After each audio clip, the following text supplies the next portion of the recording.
And now they refer to it, in terms of fighting it as if it's, they need several documents. They say they're going to fight the net as if it's, a weapons system. Department of Defense documents that we... Well, they talk about anti-war people, pro-Second Amendment people, anti-Federal Reserve. We're the enemy. They're not fighting, quote, terrorists on the web. They're fighting us. And, Steve, do you agree with me that we're getting very ripe with their preconditioning for staged false flag attacks on the web, that these private corporations and government will launch themselves as a pretext to shut down the free web as we know it? Well, that's the only way that they can keep going with this, keep pushing this censorship thing, is to have that pretext to do it. But really, it's a two-pronged attack. There's that, the cyber terror attacks, and there's also the, the copyright issues, which they use to do essentially the same thing. All the bills. We've got a bill here called the Digital Economy Act, where it's already passed. The government's talking about repealing it. The new government here, it's already passed, but it's based upon if you or anybody in your family that uses your internet connection downloads some music or something, or a film or whatever, that's copyrighted, it's the sort of 3 strikes and out thing, and you've got that, currently with the Lieberman thing, the kill switch bill. So it's a two-pronged attack. They've got the cyber terrorism thing and the copyright thing. So they're going to keep pushing both of those agendas to get the censorship, to keep the censorship going.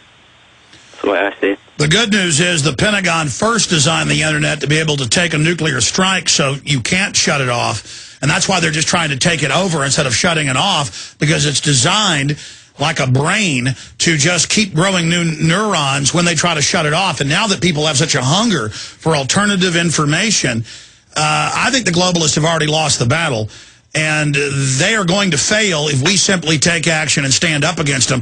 And I know you're about to go out to a meeting here in a moment, Steve, but I'm going to call you during the next break because I have another huge idea for a story tomorrow that we can make the #1 search that is going to devastate these people.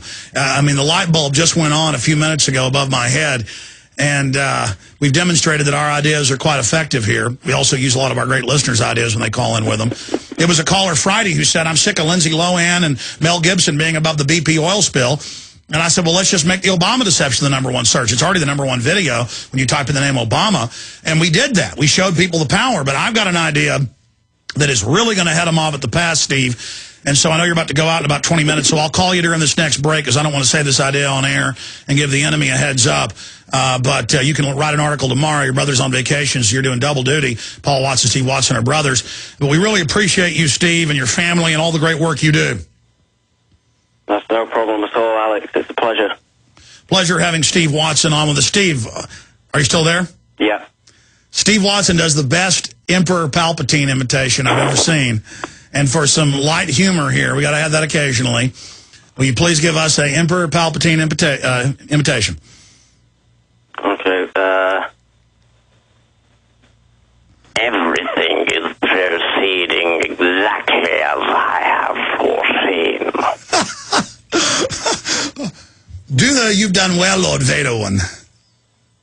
You have done well, Lord Vader. We hope the cartoon industry doesn't hire you away to do bad guy voices. I'm looking forward to completing your training. In time, you will call me master. Say in time, Google will control the entire web. In time, Google will control the entire web. Man, this is good. But they said 2 years ago that Google wants to be the Internet. In fact, guys, search that term, Google to become the Internet. That's really something they're pushing. And then we know Google is NSA. This is amazing. In fact, as Emperor Google, talk about your surveillance of the little slaves, or the head of Facebook calling his users dumb effers because they trust him. Well, the head of Facebook, he is my servant. I have instructed him directly to refer to the users as silly little effers. They will all in time call me master. Hey, Steve, you're awesome. Do your Lord Monckton imitation. Come on, Al, baby, I'm waiting. This is what goes on behind the scenes, folks. Go ahead. Monckton, okay. I've got to get into character for Monckton. We've had the debates. The time's over. I've tried to get in touch with Al Gore. I've said, "Come on, Al, baby, I'm waiting," but he won't have any of it. You know, Steve, you've actually got a degree in politics, don't you? What's your degree? I've got a master's degree in international relations. That's right. And of course, a degree in impression. Exactly. I hired your brother, and then I found out how intelligent you were about the New World Order and hired you. I mean, I've had your brother working with me for, what, 9 years, and you for, is it 7 or 8? Yeah, he's 9. He's 9 years. I've always been there, but, you know, the operation expanded, you know, about 2004, 2005. That's when I came in, you know, properly full-time. I've been working on Infowars.net since then. Well, you know, Weldon Henson's worked for us for about 5 years in the shipping department, and now his band is getting so popular, he's flying to Paris and Nashville and packing the top places here in Austin. Weldon might be leaving us soon because his country band's gotten so successful, and he is a talented guy. You've actually got a rock band, and I hope it doesn't get too popular so we lose you, Steve. But Steve, even if your band gets picked up big time and it's starting to get a lot of traction, you're not going to leave us, are you? You're not going to leave the InfoWar. No, I'm not going to leave the Infowar. Give folks a plug for your band and your MySpace website. The band is called Ice Station Zebra, which is named after a book about it's like a Cold War espionage intrigue book that starred, and it was made into a film with Patrick McGowan from The Prisoner. So that's what the band's named after. If you type that in to a search engine, you'll get to our tunes and stuff. Ice Station Zebra. All right, buddy. Hey, good having you on with us. I appreciate you spending time. And the search term for tomorrow, I'm going to, well, if I can just stay on hold, I'll talk to you during the break.